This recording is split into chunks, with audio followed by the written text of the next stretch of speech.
ഫെബ്രുവരി 5-ന് പോർച്ചുഗലിലെ മഡീറ എന്ന ചെറുദ്വീപിൽ Cristiano Ronaldo dos Santos Aveiro എന്ന ക്രിസ്ത്യാനോ റൊണാൾഡോ ജനിച്ചു. സിറ്റിയിലെ ഒരു ക്ലബ്ബിൽ കിറ്റ്മാനായി ജോലി നോക്കുന്ന പിതാവ് തന്റെ ഇഷ്ട സിനിമയിലെ നായകനായ റൊണാൾഡ് റീഗനോടുള്ള ആരാധന കൊണ്ടാണ് മകന് റൊണാൾഡോ എന്ന പേര് നൽകിയത്. വീട്ടുവേലക്കാരിയായും പാചകക്കാരിയായും അമ്മ ജോലി ചെയ്തു. ദ്വീപിലെ ഇടുങ്ങിയ ആ ചെറിയ വീട്ടിൽ ദാരിദ്ര്യത്തിന് ഒരു കുറവുമില്ലായിരുന്നു. തന്റെ 3 സഹോദരങ്ങളോടൊപ്പം ഒറ്റ മുറിയിലാണ് ക്രിസ്ത്യാനോ താമസിച്ചിരുന്നത്.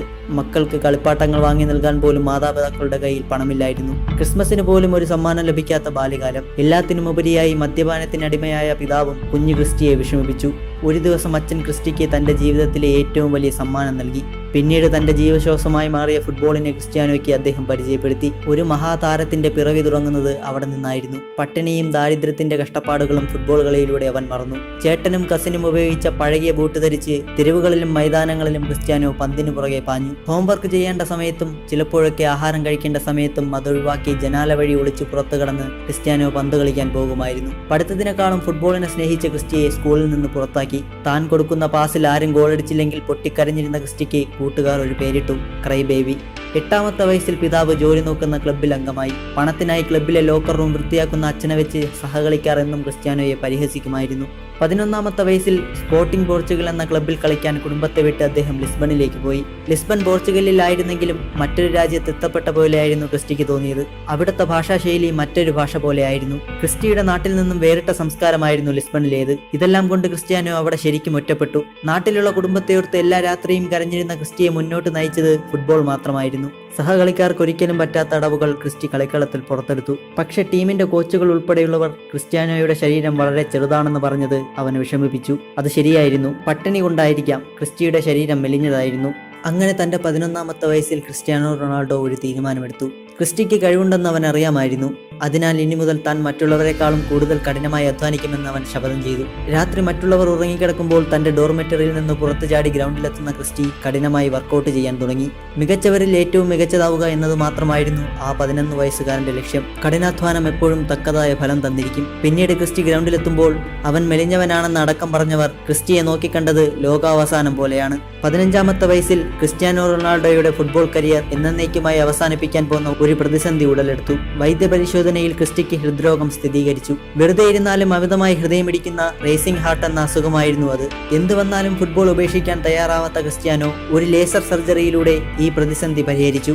ശേഷം കൂടുതൽ കരുത്തോടെ അദ്ദേഹം കളിക്കളത്തിൽ തിരിച്ചു വന്നു. 2003-ൽ മാഞ്ചസ്റ്റർ യുണൈറ്റഡിന് വേണ്ടി കളിക്കണമെന്ന അദ്ദേഹത്തിന്റെ സ്വപ്നം സാക്ഷാത്കരിക്കപ്പെട്ടു. 12 മില്യൺ യൂറോയ്ക്കായിരുന്നു ക്രിസ്റ്റിയെ ടീമിലെടുത്തത്. ആ പ്രായത്തിലുള്ള ഒരു താരത്തിന് ലഭിക്കുന്ന റെക്കോർഡ് തുകയായിരുന്നു അത്. ക്ലബിലെത്തിയ ക്രിസ്ത്യാനോയ്ക്ക് ഏത് നമ്പർ ജേഴ്സിയാണ് നൽകേണ്ടതെന്ന് മാഞ്ചസ്റ്ററിന്റെ മാനേജർ അലക്സ് ഫെർഗ്യൂസന് തെല്ലും സംശയമില്ലായിരുന്നു.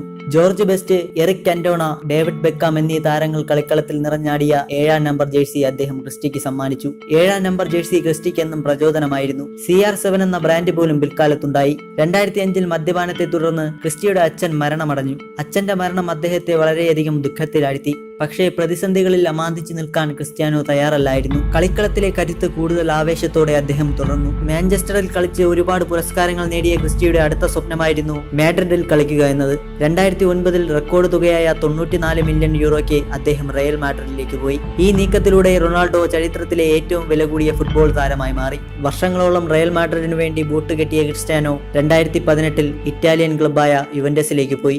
100 മില്യൺ യൂറോയാണ് അദ്ദേഹത്തിന് ലഭിച്ച പ്രതിഫലം. 30 വയസ്സ് കഴിഞ്ഞ ഒരു താരത്തിന് ലഭിക്കുന്ന റെക്കോർഡ് തുകയാണിത്. ഓരോ ക്ലബിലേക്ക് പോകുമ്പോഴും അദ്ദേഹത്തിന് മുമ്പിൽ വരുന്നത് ഒരുപാട് വെല്ലുവിളികളാണ്. അവയോരൊന്നും അദ്ദേഹം കീഴടക്കിക്കൊണ്ടിരിക്കുന്നു. തുടർച്ചയായ 2 സീസണുകളിൽ 40 ഗോൾ അടിച്ച ആദ്യത്തെ താരമാണ് ക്രിസ്ത്യാനോ. 29 ട്രോഫികളാണ് അദ്ദേഹം ഇതുവരെ നേടിയത്. പോർച്ചുഗൽ നാഷണൽ ടീമിന്റെ ക്യാപ്റ്റനായ ക്രിസ്ത്യാനോ 2016-ൽ ടീമിനെ യൂറോ കപ്പ് നേടുന്നതിലേക്ക് നയിച്ചു. ദാരിദ്ര്യം കൊണ്ട് ഇനിയൊരു കുട്ടിയെ കൂടി വളർത്താൻ സാധിക്കില്ലെന്ന് കരുതി ഗർഭത്തിലിരിക്കുമ്പോഴേ ജീവൻ നശിപ്പിക്കാൻ ശ്രമിച്ച ക്രിസ്ത്യാനോ റൊണാൾഡോ ഇന്ന് ഈ ലോകത്ത് ഒരുപാട് പേർക്ക് സാന്ത്വനമാണ്. 11 വയസ്സ് മാത്രം പ്രായമുള്ള ഇറക്കുന്ന കുട്ടിയുടെ ഒരു ഓപ്പറേഷന് വേണ്ടി പണം കണ്ടെത്താൻ ക്രിസ്റ്റിയോട് ഒരു ഷർട്ട് ചോദിച്ചപ്പോൾ പകരം കുട്ടിയുടെ മുഴുവൻ ചികിത്സാ ചെലവും ഏറ്റെടുത്ത അദ്ദേഹം ആ പിഞ്ച് ബാലന്റെ ജീവൻ രക്ഷപ്പെടാൻ കാരണമായി. ഇന്തോനേഷ്യയിൽ ആഞ്ഞടിച്ച സുനാമിയെ അതിജീവിച്ച ഒരു കുട്ടിയുടെ പഠന ചെലവ് 2005-ൽ അദ്ദേഹം ഏറ്റെടുത്തു. കൃത്യം 11 വർഷങ്ങൾക്ക് ശേഷം അതേ ബാലൻ ക്രിസ്ത്യാനോയുടെ ആദ്യകാല ക്ലബ്ബായ സ്പോർട്ടിംഗ് പോർച്ചുഗലിൽ ജോയിൻ ചെയ്തു. ഗാസയിലെ കുട്ടികൾക്കായി സ്കൂളുകൾ നിർമ്മിക്കുന്നതിന് തന്റെ ഗോൾഡൻ ബൂട്ട് വിറ്റ് കിട്ടിയ 1.5 മില്യൺ യൂറോ സംഭാവന ചെയ്തു. 2015 നേപ്പാളിൽ സംഭവിച്ച ഭൂകമ്പത്തിൽ എല്ലാം നഷ്ടപ്പെട്ടവരുടെ ദുരിതാശ്വാസത്തിനായി 7 മില്യൺ യൂറോയാണ് അദ്ദേഹം നൽകിയത്. ഇങ്ങനെ അറിഞ്ഞതും അറിയാത്തതുമായി എത്രയോ ഉദാഹരണങ്ങൾ. അച്ഛന്റെ മരണത്തോടൊപ്പം അമ്മയുടെ ക്യാൻസറും ചേട്ടന്റെ അഡിക്ഷനും ക്രിസ്റ്റിയുടെ മനസ്സിലെ വിങ്ങലായി. മദ്യപാനത്തിന്റെ ദുരിതങ്ങൾ അറിയാവുന്നതുകൊണ്ടായിരിക്കും ക്രിസ്ത്യാനോ ജീവിതത്തിൽ മദ്യപിക്കാത്ത പുകവലിക്കാത്ത ഒരു കായിക താരമാണ്. തന്റെ ശരീരത്തിൽ അദ്ദേഹം ഇതുവരെ പച്ചകുത്താത്തതിന് കാരണം പതിവായി രക്തം ദാനം ചെയ്യുന്നതിനാൽ ഇൻഫെക്ഷൻ ഉണ്ടാകുമോ എന്ന് പേടിച്ചിട്ടാണ്. ആത്മവിശ്വാസത്തിനും കഠിനാധ്വാനത്തിനും ഉദാഹരണം തേടുകയാണെങ്കിൽ ക്രിസ്ത്യാനോ റൊണാൾഡോ എന്ന മനുഷ്യനെ നോക്കിയാൽ മതി. എന്നും മികച്ചതാവാൻ കൂടുതൽ അധ്വാനിക്കുന്ന ക്രിസ്ത്യാനോയുടെ ശരീരത്തിലെ കൊഴുപ്പിന്റെ അളവ് വെറും 10% മാത്രമാണ്. ക്രിസ്ത്യാനോ റൊണാൾഡോയുടെ ജീവിതം നമ്മളെ പലതും പഠിപ്പിക്കുന്നു. ദാരിദ്ര്യത്തിലും പണത്തിനെ പിന്തുടരാതെ നമ്മുടെ പാഷനെ പിന്തുടർന്നാൽ പണം നമ്മുടെ പുറകെ വരുമെന്ന് അദ്ദേഹത്തിന്റെ ജീവിതം കാണിച്ചു തന്നു. സ്വപ്നങ്ങൾ പറയാനുള്ളതല്ല, ചെയ്തു കാണിക്കാനുള്ളതാണെന്ന് പറഞ്ഞ ക്രിസ്ത്യാനോ എപ്പോഴേ അത് തെളിയിച്ചിരിക്കുന്നു. ഹൃദ്രോഗത്തിന് പോലും തടയാനാകാത്ത മനുഷ്യൻ. ദാരിദ്ര്യത്തിൽ നിന്ന് കഠിനാധ്വാനം കൊണ്ട് സമ്പത്തിന്റെ കൊടുമുടി കയറിയ ക്രിസ്ത്യാനോ റൊണാൾഡോ ലോകത്തെ സ്വപ്നം കാണാൻ പ്രേരിപ്പിക്കുന്നു.